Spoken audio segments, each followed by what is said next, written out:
El día, perdón, buenos días a todos. El día de hoy pues vamos a hacer la revisión de tema relacionado con el estatus epiléptico en la unidad de cuidado intensivo.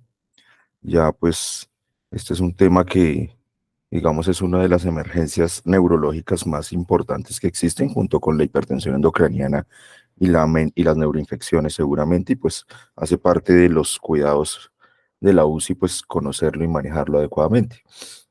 Rápidamente pues hablar de algo de historia de epidemiología, enfocarnos un poco en las definiciones, porque como ustedes saben, el Grupo Global contra la Epilepsia y el Estatus Convulsivo pues hace cambio de definiciones cada 2 a 4 años, entonces creo que hay que estarlas actualizando periódicamente. Lo mismo la clasificación semiológica. Los eventos fisiopatológicos, pues vamos a hablar de los conceptos más importantes del estatus, no en general de epilepsia, y sobre todo cómo objetivizar esos estatus a través del puntaje de carga de crisis, las tablas o la clasificación de STES, y finalmente cómo vamos a monitorizarlos y el tratamiento, que es pues, lo más importante, desde la primera hasta la cuarta línea de manejo. Entonces recordar que, como decía, esto es una emergencia neurológica debido a que tiene una alta mortalidad si no se trata adecuadamente y además, así se trate adecuadamente, tiene un riesgo de generar una alta morbilidad. Desafortunadamente va a generar procesos de daño crónico, estancias largas en UCI, estancias largas en hospitalización e incluso llevarle a los pacientes que fueron bien tratados incluso a unidades de cuidado crónico con daño neurológico moderado severo. Llama la atención que en las unidades de cuidado intensivo, 10% de los pacientes estén conscientes o estén bajo sedación, producen o padecen de actividad convulsiva. Obviamente, en aquellos que están bajo sedación es mucho más complejo y eso induce que haya un subdiagnóstico, un subregistro y sobre todo un subtratamiento de esos enfermos que por X o Y motivo están en la UCI y convulsionan, pero al estar sedados o relajados no lo hacen clínicamente evidente. Obviamente, pues las causas o los eventos de estatus convulsivos en UCI van a estar más asociados a lesiones del sistema nervioso central, sobre todo los pacientes que nos lleguen con traumatismo craneoencefálico, entidades que generen hipertensión endocraniana y todo lo que sean eventos cerebrovasculares. Ya después vendrían los secundarios, que son más que todo por tóxicos, fármacos y otro tipo de entidades.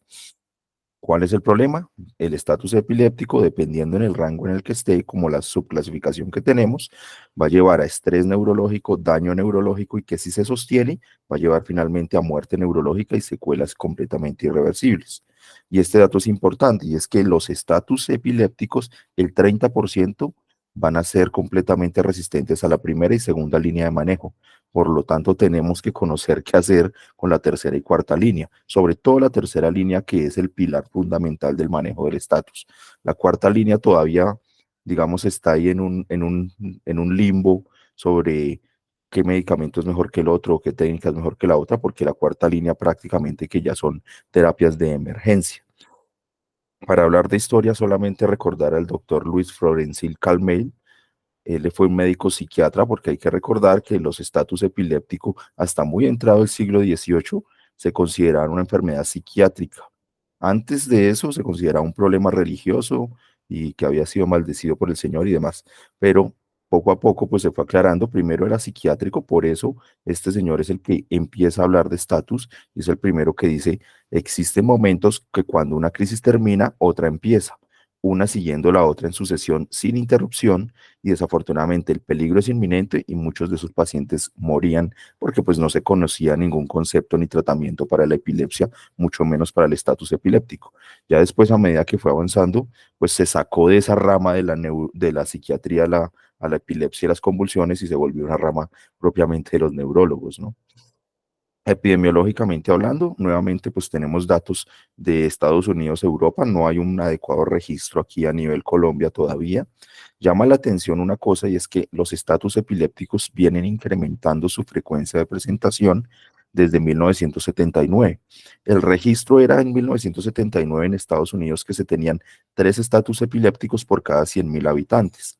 Hoy en día, el último registro, que es 2018, dice que hemos subido hasta 12,6 casos por cada 100.000 habitantes, o sea, se cuadriplicó la presentación de estatus epiléptico. Obviamente, esto está sesgado por el subregistro que existe, ¿no? No es lo mismo los registros epidemiológicos de los 70 a lo que tenemos hoy en día montado a nivel mundial. Pero pues digamos que la incidencia actual es de 12,6 casos por cada 100.000 habitantes. La mortalidad es extremadamente variable dependiendo dónde se atienda, el tipo de estatus y la respuesta que tenga el tratamiento, pero puede variar la mortalidad entre el 15 hasta el 33%, siendo el pico el del estado epiléptico suprarrefractario, que puede ser hasta el 35% de mortalidad. El estado epiléptico refractario de un 9 a un 40%, que hay dos datos epidemiológicos que hay que tener en cuenta, y es que los estatus epilépticos está demostrado que afectan con más frecuencia a la raza negra, pero además las personas de raza afro suelen tener estatus epilépticos muy severos comparándolos con las personas de raza blanca. Y además suele afectar con más intensidad y con mayor severidad a los extremos de la vida, a los niños menores de 10 años, que pues es una tarea del neuropediatra, y a los mayores de 50 años. Suelen ser mucho más afectados y más severos y más difíciles de tratar. Ahora, para definirlo, como les digo, esto viene con definiciones cada 4 años, desde los años 60 más o menos, que es cuando se estableció propiamente que había que tener unas guías y unos protocolos. En el 64 todo empezó con crisis que persisten por un tiempo suficiente o se repiten para producir otra. Eso quedaba muy ambiguo, entonces fueron arreglando la definición. En los 80, en los 90, aparece ya una definición que involucra tiempos, y es cuando nos dicen, es un paciente que está convulsionando por más de 30 minutos de duración o tiene dos o más crisis sin recuperar la conciencia. Esa fue una definición muy tradicional de los 90 a los 2000. Hubo algunos cambios, pero pues digamos que era la tradicional que estuvo como hasta el 2006-2008.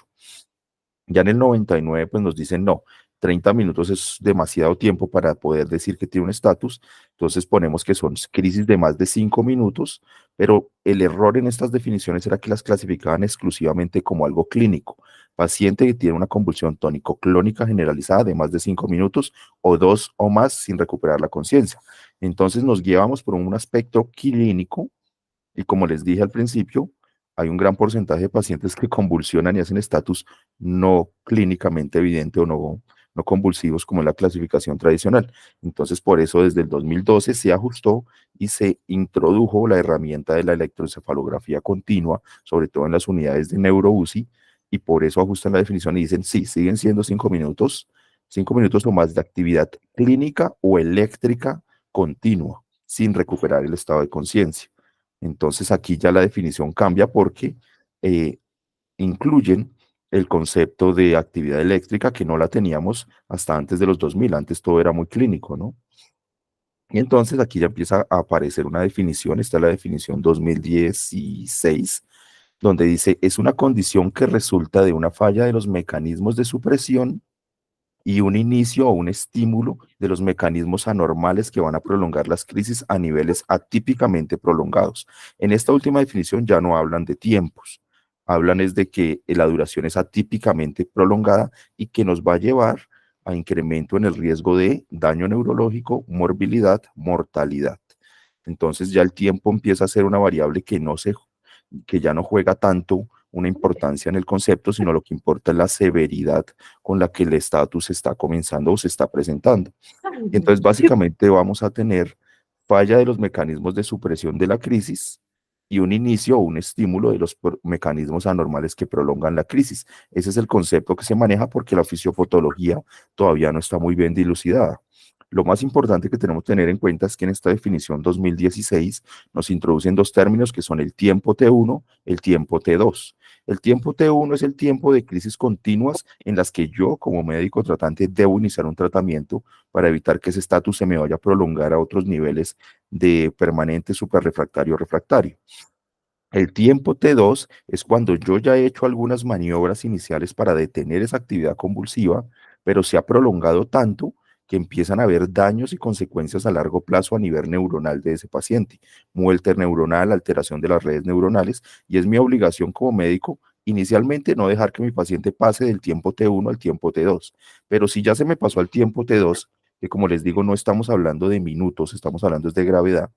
Si ya está en tiempo T2, tengo que intensificar el tratamiento y escalonarlo rápido a otras terapias anticonvulsivas. Sí, no me puedo quedar con, ya le puse midazolam, pero sigue convulsionando, pero todavía no ha convulsionado los 5 minutos que me dice la guía, porque ya los tiempos no definen la gravedad del cuadro. Entonces, esta es la última definición que encontré 2022. Como pueden ver, se llama la definición operacional. Evidentemente nos hablan nuevamente del tiempo T1 y T2, como ya hablamos, pero además de eso pueden decir, depende del tipo de convulsiones. Si su paciente está en un estatus epiléptico tónico clónico generalizado, pues el tiempo T1 máximo debe ser de 5 minutos y el tiempo T2 máximo debe ser de 30 minutos. Como les digo, no es una guía para el tratamiento de los tiempos. Esto es una guía para la parte de definiciones, pero como les, no puedo esperar a que mi paciente haga 30 minutos de convulsiones para pasarlo de una terapia de segunda línea a una de tercera línea. Eso sería un error. Y si mi paciente está en un estatus, no llamémoslo menor, sino que su manifestación es más focal o que no tiene compromiso del estado de conciencia, pues el tiempo T1 se puede evaluar hasta 10 minutos y el tiempo T2 hasta 60 minutos, pero los dos van a generar daño después de los 30 minutos, como ya vamos a hablar ahorita. Y entonces las nuevas definiciones, 2021, ¿aló?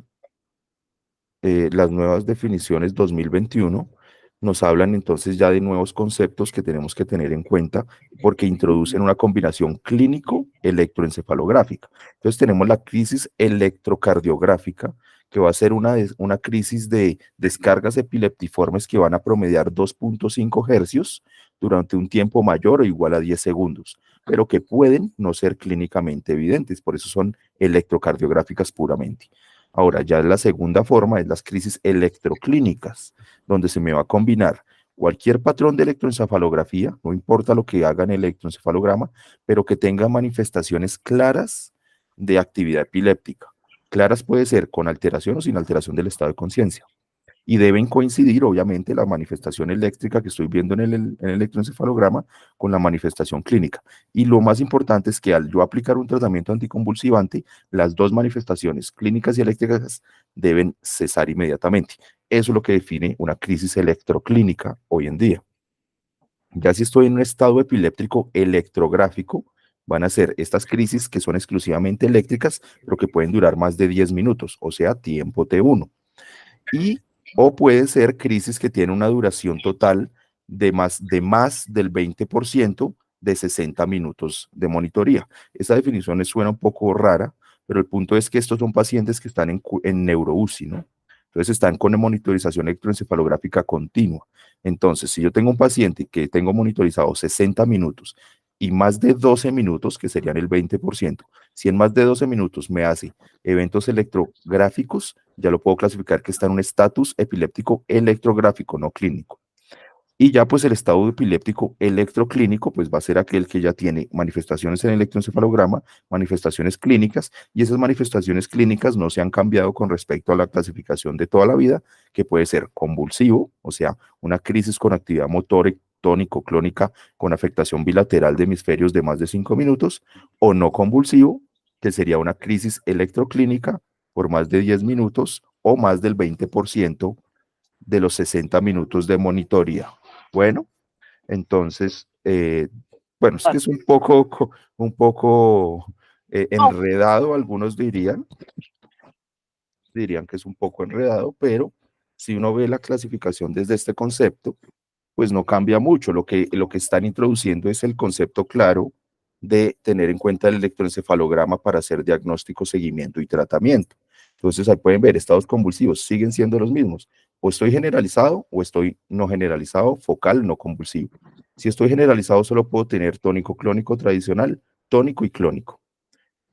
Meten aquí adicionalmente el mioclónico, que recuerden que las mioclonías deben durar por lo menos 150 milisegundos a nivel electrocardiográfico para decir que es un estatus o que es una actividad convulsiva mioclónica.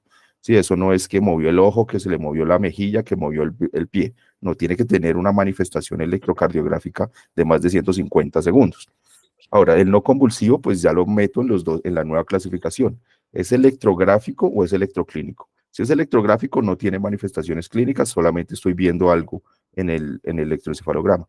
Y si es electroclínico, pues son los mismos que ya conocíamos: focal con preservación de la conciencia, focal con alteración de la conciencia, o el generalizado o ausencias tardías. Ahora, para hablar de conceptos fisiopatológicos rápidamente, no nos vamos a meter a toda la neurofisiopatología. Hay que entender primero que la fisiopatología de los estatus todavía no es clara. A pesar de todo el estudio, no se sabe por qué un paciente termina en estatus, y que la fisiopatología va de la mano con la etiología. No es lo mismo un estatus en un paciente con trauma craneoencefálico que un estatus en un paciente intoxicado. Son mecanismos diferentes. Pero lo que sí concluyen todos los autores es que hay múltiples procesos electroquímicos, celulares y moleculares que van a estar implicados y que van a estar en desbalance completo. Ese desbalance va a caracterizarse por dos cosas: exceso de excitación anormal y pérdida de los mecanismos inhibitorios endógenos. Esta teoría fisiopatológica se basó en un estudio que salió de una intoxicación masiva que hubo en España hace unos años, donde bueno, ustedes saben que allá la comida mediterránea y todo eso se consume ampliamente, y lo que hubo fue una intoxicación con mejillones masivamente, y se dieron cuenta que esos mejillones eran ricos en ácido domoico, y paradójicamente el ácido domoico es un análogo del glutamato. Y la manera como estos intoxicados debutaron fue con estatus epiléptico todos. Entonces, digamos que la intoxicación de toda esa gente sirvió para aclarar muchas cosas. Ya para hablar de los cambios desadaptativos que van a haber, pues van a ir desde milisegundos cuando empieza la crisis hasta días o semanas cuando estamos hablando de un suprarrefractario. Cuando estoy en la fase de crisis, no cambia de una crisis normal, que va a iniciar a los milisegundos con un evento convulsivo autosuficiente que se autorregenera y desencadena una cascada de eventos neurológicos: liberación masiva de neurotransmisores, fosforilación de proteínas y apertura de canales iónicos. Esa es la crisis normal, llamémoslo así. Inclusive hasta la fase 2, que es la fase de minutos, la pasamos de segundos a minutos, puede considerarse una crisis normal, donde vamos a seguir con la alteración en el tráfico de los receptores, donde se inhiben las unidades GABA, B2 y B3, y se van a, no decir esconder, sino que hay una endocitosis de esos receptores GABA, y lo que sí va a haber es un aumento de los receptores NDMA para el glutamato. Hasta ahí estamos en crisis normal, segunda fase. Ya tercera y cuarta fase son fases de estatus, y quiere decir que se perpetuó la lesión, se perpetuó el mecanismo fisiopatológico, y en la fase 3 ya tenemos la expresión de neuropéptidos excitatorios endógenos, o si son de un tóxico, de un tóxico. Y 4, esos pacientes que hacen suprarrefractariedad de más de 24 horas, empieza a haber unos cambios genéticos y epigenéticos inducidos por la actividad eléctrica normal, que van a llevar a cambios en el genoma, cambios en el DNA, daños en el RNA mensajero, y esos son los pacientes, esta fase 3 y fase 4, que terminan con daño neurológico permanente. ¿Cuál es el problema entonces? Aquí se resume básicamente lo que sabemos de estatus epiléptico hasta hoy, y es que se promueven los mecanismos excitatorios por X o Y motivo, sea trauma, intoxicación, lo que sea, y se eliminan los mecanismos inhibitorios patrocinados por el GABA. Entonces, ¿A Colombia? Creo que me quedó yo abierto. creo que Si ya, quieren, por la próxima podemos coger a la derecha y cogemos la siguiente a la izquierda para salir a la 127. creo que la doctora Marta tiene abierto el micrófono y no se ha dado cuenta. Entonces, sigamos. Aquí podemos ver cómo antes del estatus tenemos el GABA en la unión presináptica acumulándose masivamente porque no sale, y en la región postsináptica lo más importante es que esos receptores de GABA, sobre todo el A y el B, van a estar ahí en su sitio, pero empiezan a interiorizarse y se van a pegar al cuerpo de Golgi, a los endosomas, a los lisosomas. El punto es que se van a retirar de la unión neurológica, y ahí podemos ver como GABA, que está en rojo, cuando sale a hacer su mecanismo inhibitorio, no encuentra sus receptores porque están interiorizados, y el que sí sale en blanco, que es el glutamato, va a encontrar masivamente a sus receptores de NDMA exteriorizados, y eso desata la actividad eléctrica severamente, sobre todo receptores NDMA y AMPA que van a estar ahí exteriorizados. Ya para hablar de etiología, pues básicamente depende si es agudo. La causa más común del estatus epiléptico agudo son pacientes previamente epilépticos que dejaron de tomarse la medicación, o que sencillamente la redujeron o están mal dosificados por su médico, fácilmente. Ya los otros son eventos propios de nuestro cuidado intensivo, que lo más común puede ser el ACV, la isquemia, la hipoxia, las infecciones del sistema nervioso central, uso de fármacos, sobredosis de fármacos. Por ejemplo, la isoniazida produce unos estados epilépticos severos. Y si son crónicos, pacientes que suelen hacer estatus epilépticos de manera repetitiva, lo mismo, bajas concentraciones de antiepilépticos por epilepsia conocida, o pacientes que ya tienen procesos crónicos como son eventos post-trauma encefálico, eventos post-ACV antiguos, tumores que vienen en progresión, eventos demenciales de evolución lenta y en los muchachos más jóvenes la mioclonía juvenil. Ahora, siempre hay que tener en cuenta esto y es como en el concepto del infarto agudo del miocardio, el tiempo es cerebro, pero el tiempo no es el factor más importante para definir la severidad de un estatus convulsivo. Entonces, este cuadrito que encontré me llamó mucho la atención y es que no es lo mismo previamente tener un paciente que convulsiona continuamente 30 minutos, como es la barra azul oscuro, que un paciente que hace 4 convulsiones en 30 minutos, que otro que hace 2 o que otro que hace 6. ¿Cuál está peor? Depende. Depende qué tan grave sea y sobre todo depende del tipo de crisis que tenga. Entonces, por eso ya no nos guiamos por el tiempo, sino nos guiamos por el puntaje de carga de crisis, o sea, la severidad de la crisis. Y lo que se sabe es que el puntaje de carga de crisis dice el tiempo total de crisis en los últimos 60 minutos expresados en porcentajes, lo que hablamos, 20% de 60 minutos, o sea, 12 minutos. Cualquier paciente que supere los 12 minutos empieza a incrementar mortalidad severamente, morbimortalidad, y se va a hacer más refractario cada vez. Obviamente va a depender del tipo de crisis. No es lo mismo un estatus convulsivo no focalizado sin alteración del estado de conciencia que un estatus convulsivo tónico clónico generalizado, ¿no? El tipo de manifestaciones que tengan el electroencefalograma es vital para decir esto es un estatus que va a tener mal pronóstico y sobre todo también el intervalo intercrisis. Si tengo intervalos más largos, pues doy tiempo a que los mecanismos inhibitorios intenten regular la crisis. Pero si acabo de convulsionar y a los 30 segundos ya está con otra, es peor pronóstico. Eso es lo que se llama el puntaje de carga de crisis. Tiene en cuenta esos 4 parámetros. Se ha demostrado que utilizarlo tiene un impacto notorio en la morbimortalidad de los pacientes, porque no es lo mismo un paciente que convulsiona o que tiene un estatus y lo logro controlar antes de los 12 minutos, o sea, ese 20% que hablamos, porque como pueden ver ahí en la gráfica, si yo detengo un estatus convulsivo antes de los 12 minutos, la mortalidad es casi la misma que un paciente que no convulsiona o que convulsiona una sola vez. Pero si yo permito que me pase la barrera de los 12 minutos, ahí pueden ver cómo se incrementa la mortalidad masivamente a casi el 90%, si es de 20 a 50, y si lo dejo convulsionar más de 30 minutos, que era la definición tradicional del 93, la mortalidad llega a ser a más del 80% en esos pacientes. Entonces, por eso decimos, no es el tiempo, es la severidad del cuadro y cómo yo intervengo para que no dejarlo pasar de esa fase de del 20%. ¿Listo?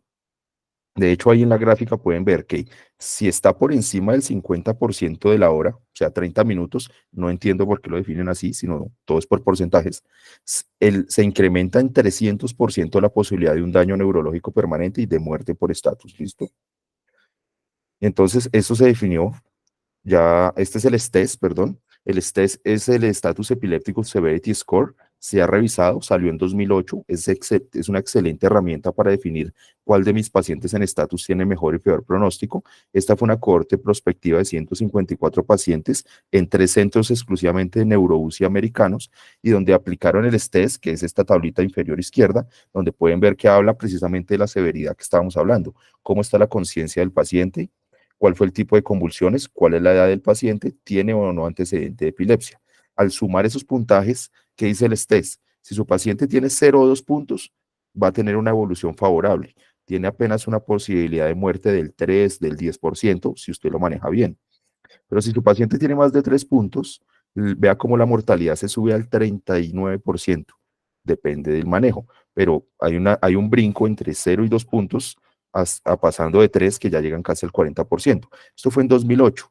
Lo revalidaron en 2018. Dijeron, venga, volvemos a hacer una reevaluación del STES a ver si sí funciona eso. Y volvió a dar lo mismo.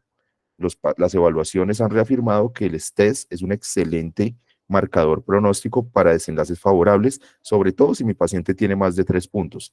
Tanto aquí pueden ver cómo si mi paciente está por debajo de los 3 puntos, su posibilidad de supervivencia acumulada puede llegar a ser hasta del 60% hasta 7 años después del estatus.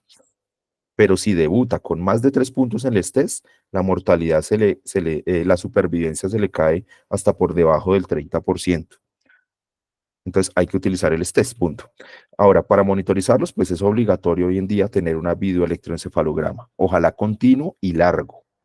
Ahora, todos sabemos que esta es una herramienta fundamental en la monitoría del paciente con estatus epiléptico, pero tiene su mayor utilidad en los estatus epilépticos que llevan más de una hora, porque acuérdense que ya van a tener mortalidad de casi el 80%, en los pacientes con estatus epiléptico no convulsivo, o sea, nuestros pacientes de UCI que están sedados o relajados, en el refractario y suprarrefractario, en el paciente que vino por una convulsión pero empieza con deterioro del estado de conciencia, en el paciente que persiste con estatus, lo saqué de uno y a las 24 horas me hace otro, y sobre todo para evaluar la respuesta al tratamiento en esos pacientes que estamos hablando, porque si me baso solo en una respuesta clínica, puede que los saque de una tónico clónico generalizada, pero se me quede en una focal no generalizada y siga convulsionando, ¿listo? Entonces, básicamente, pues recordar que hay diferentes ondas de ritmo. No quiero meterme a hablar mucho de cómo funciona el electroencefalograma, porque en realidad ya hoy en día hay neurólogos que se dedican solo a esa rama. Pero entender que, bueno, ¿cuánto tiempo le pongo a mi paciente en estatus electroencefalograma? Pues estos son dos estudios que demostraron que, si es, que esas videoelectroencefalogramas de 6 horas no sirven para absolutamente nada en estatus. El primer estudio, que fueron 248 pacientes, demostró que para hacer un adecuado diagnóstico de estatus, ellos requirieron mínimo 2 días de monitorización continua para poder decir, acá encontramos un estatus. Y el segundo estudio, que es más nuevo, más reciente, encontró lo mismo, 150 pacientes con monitorización por videoelectroencefalograma continuo, se demostró que el 95% de esos 50 pacientes requirieron mínimo 5 días para detectar el estatus.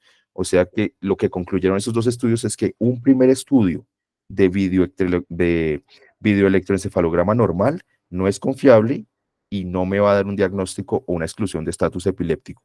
Y tengo que hacerlo por lo menos más de 24 horas. Ojalá, como vimos en neuromonitoría, hasta 48 horas continuas. Y ya para hablar de tratamiento, que es la situación más importante, tenemos que entender en qué fase de estatus está mi paciente. Recuerden que no es por tiempos, es por severidad.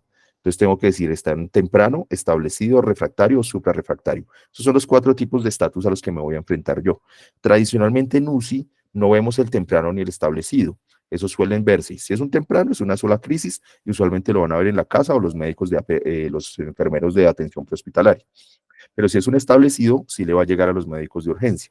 A nosotros, a UCI, usualmente nos van a subir el paciente que está en dos condiciones: refractario, que ya está grave, y el peor o el que más nos asustaría a todos, un estado suprarrefractario, que como van a ver en el tratamiento, en realidad no hay mucho que hacerle al suprarrefractario. Entonces, saber en qué momento estoy y aplicar el tratamiento adecuado según las 4 fases de tratamiento que hay, porque son 4 establecidos, 4 líneas de tratamiento y debo seguirlas, no por tiempo, sino por severidad. Entonces, pues ahí nos resumen las primeras líneas: benzodiazepinas, anticonvulsivantes, anestésicos generales, ya vamos a hablar de cada uno de ellos. Pero recuerden, esto es una emergencia médica, el tiempo es cerebro, pero debo hacer toda mi ABCD normal, porque si mi paciente no está respirando todo eso, pues tengo que asegurarle una vía respiratoria, asegurarle una estabilidad hemodinámica. Tengo que mirar, obviamente, en estos pacientes con alteración neurológica aguda, glucometría, niveles de tóxicos, si es epiléptico, buscar tomarle muestras de niveles de antipiléptico en sangre y tomar una neuroimagen urgente. ¿Listo?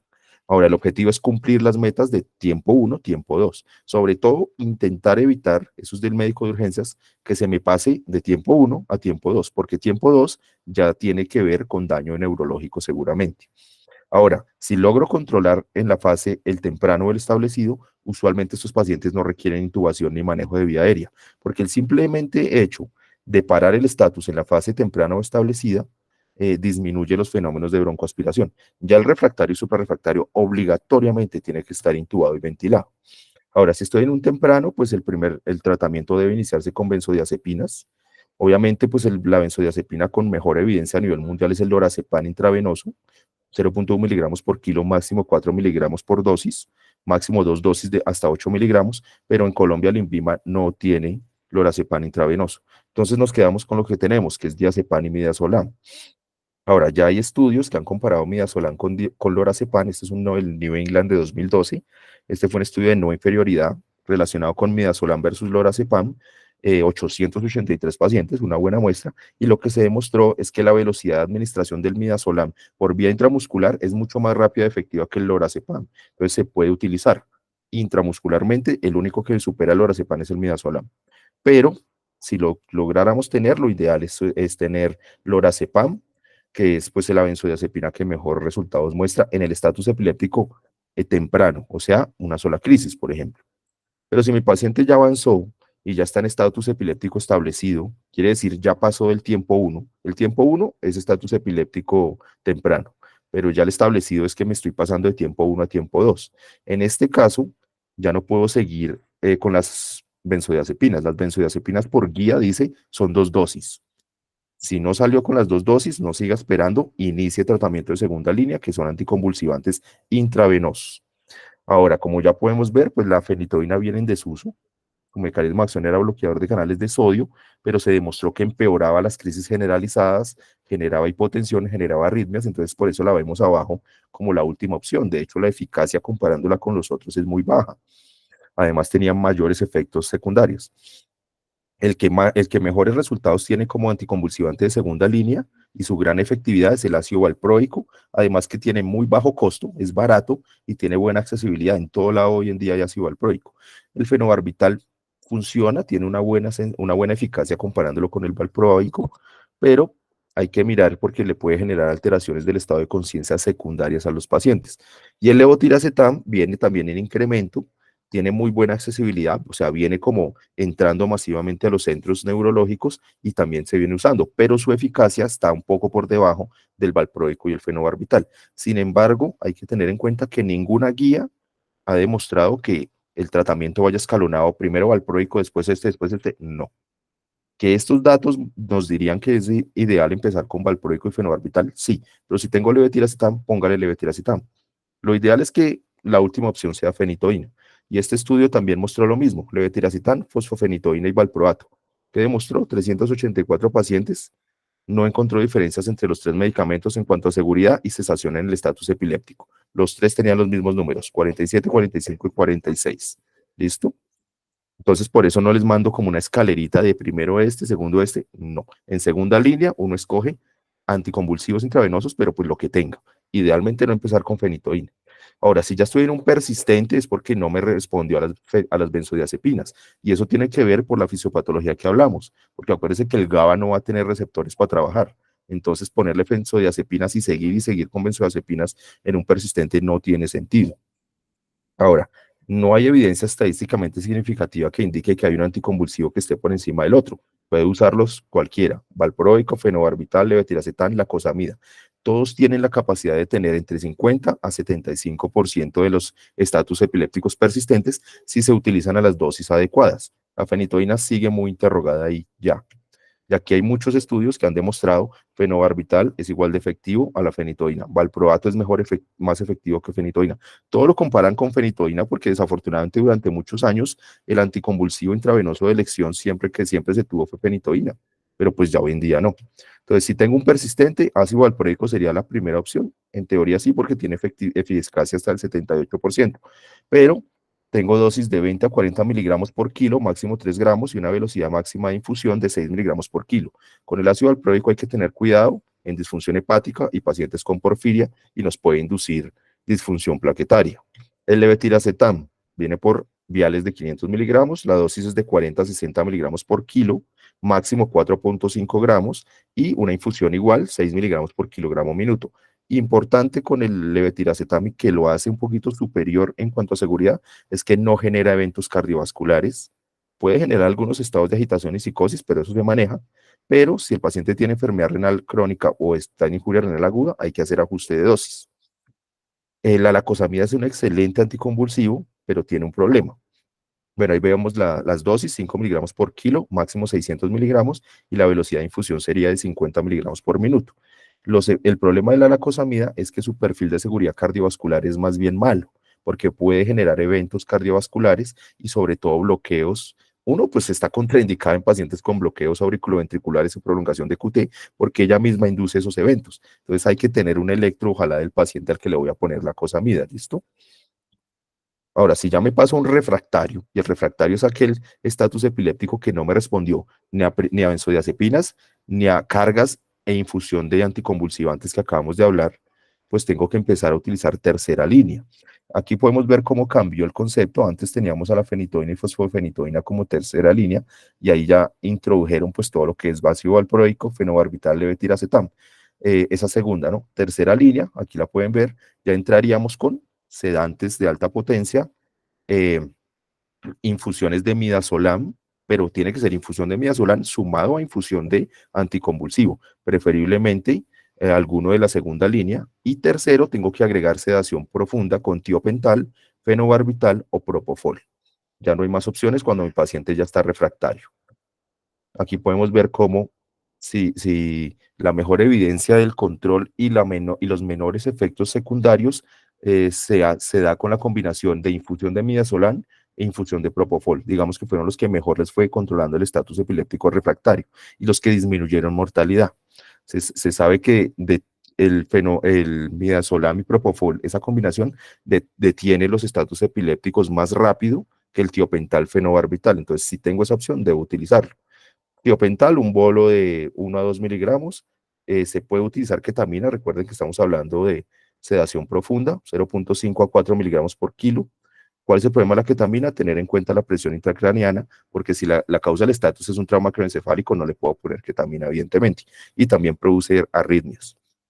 En cuanto a las ráfagas, estallidos y supresión, pues en realidad estos son unos cuadros de alternancia continua que se van a producir en los pacientes, sobre todo en los pacientes que tienen daños cerebrales con daño a la corteza, coma, trauma craneoencefálico con anoxia, compresión por tumores o que están en posparada cardiorrespiratoria.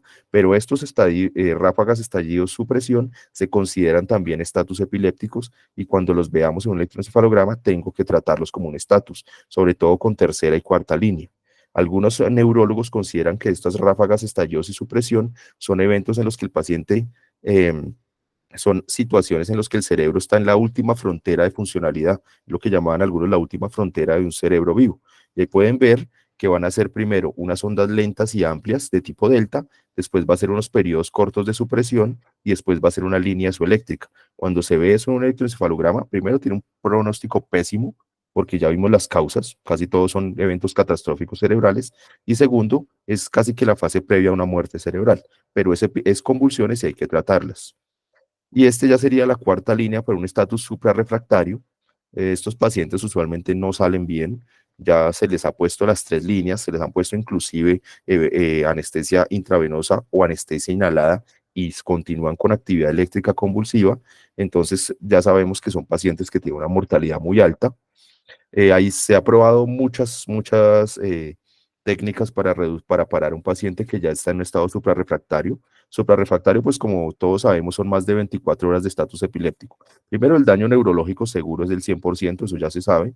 La mayoría de los pacientes son condiciones autoinmunes o otro tipo de condiciones extraneurológicas que inducen el estatus suprarrefractario. Entonces, si no trato la causa, no me va a haber respuesta. Bueno, pero pues podemos decir que había unas líneas que ya lo pasé por la 1, 2 y 3, como pueden ver, ya pasó por midazolam, fenobarbital, tiopental, propofol, ketamina, todo lo que quieran. ¿Qué necesita este paciente? Pues terapias que ninguna de estas tiene suficiente evidencia estadísticamente hablando para decir es superior a la otra o suprime un estatus superrefractario sobre la otra. Esto casi que ya es medidas de salvamento de emergencia y lo pongo porque necesito intentar pararlo. La dexmetomidina se puede utilizar, aunque está muy rebativa, por eso la ponemos ahí en interrogado. Los bolos de magnesio se ponen. Debo iniciar inmunoterapia porque la mayoría pueden ser vasculitis o eventos lúpicos, entonces ahí pueden ver que ponen metilprednisolona, inmunoglobulina, o si el paciente está muy mal y nada que para, terapias de plasmaféresis. Puedo considerar la hipotermia, aunque la hipotermia no ha mostrado ninguna utilidad reduciendo los eventos de estatus, o ya tendría que empezar a pensar en manejo quirúrgico, neuroquirúrgico para reducir el estatus, o finalmente pues ya digamos que son pacientes que si no han parado después de 24 horas con las 4 líneas de manejo y con este tipo de terapia, pues ya el escenario va a ser evidentemente catastrófico, la morbimortalidad va a ser alta y muy posiblemente van a fallecer. Si un paciente llega a estatus suprarrefractario por más de 48 horas, la mortalidad está más o menos en el 95%. Entonces, digamos que este es el gran miedo que tenemos todos cuando hay un estatus, y es que nos llega a nivel de suprarrefractariedad, porque sabemos que no es muy posible que no se logre un adecuado control, a pesar de terapias ya de cuarta línea. Como les digo, ninguna de estas terapias está estadísticamente demostrada que sea superior a la otra. Usualmente los pacientes que llegan a estatus suprarrefractario en cuidado intensivo suelen ser las vasculitis, las meningitis y una que nos asustaría mucho a todos, las preeclampsias, ¿no? Ya, pues básicamente pues eso quería contarles, no sé si alguien tiene algún comentario o algo, profe. Gracias, Juan Carlos. Buena charla, gracias por la organización que le dio a la revisión del tema. De pronto, un par de comentarios, ¿no? En Colombia no tenemos lorazepam por vía parenteral, no tenemos ampollas de lorazepam. Entonces, por eso no contamos con este medicamento para el manejo de este tipo de pacientes.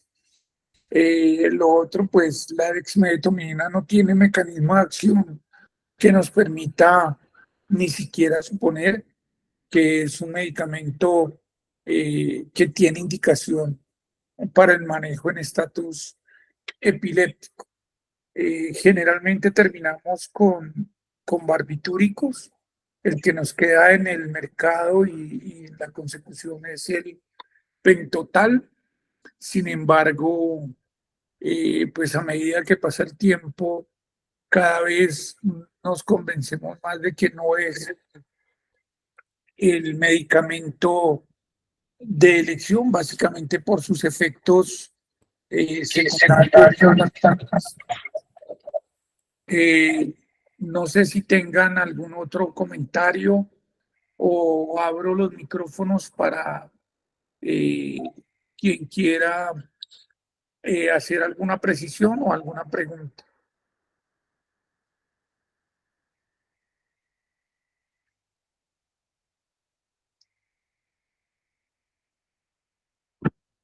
Fabio, doctor Romo. Muy buenos días.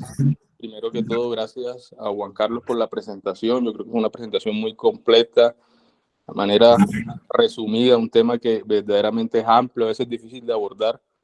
De pronto, una cosita puntual que quería recordar, en esos pacientes, sobre todo que nosotros catalogamos en la unidad de cuidados intensivos como pacientes con encefalopatía. Muchas veces tenemos pacientes con alteración del estado de conciencia, que no hacen crisis realmente motoras, que no son clínicamente evidentes, pero lo tenemos con una alteración del estado de conciencia y a veces pensamos en otras cosas, pensamos que la encefalopatía séptica, pensamos que puede ser efecto de algunos medicamentos y finalmente el paciente lo que puede estar es convulsionando. Entonces, tener las alarmas prendidas en esos pacientes con alteración del estado de conciencia para determinar el uso de estudios como la videotelemetría, que cada vez, digamos que está más en boga en la unidad de cuidados intensivos, sobre todo pues los procesos de telemetría de 24 horas que nos dan mucha información. Otra cosa importante, cuando utilizamos levetiracetam, recordar las patologías o las alteraciones psiquiátricas de base, porque el levetiracetam se asocia a cambios en el comportamiento, alteraciones o exacerbación de algunas condiciones psiquiátricas. Entonces, tratar de buscar otro grupo de medicamentos que obvien o que, digamos, que no tengan este tipo de eventos adversos, sobre todo en pacientes con patologías psiquiátricas. Eran las dos cositas que quería apuntar. Gracias, Fabio. Gracias por el comentario. ¿Algún otro comentario, alguna otra pregunta? Si no, damos por terminado la actividad académica de hoy. Nos vemos mañana en la actividad académica de seminario de Fellow mañana. Muchas gracias y que tengan buen día. Muchas gracias. Hasta luego, gracias.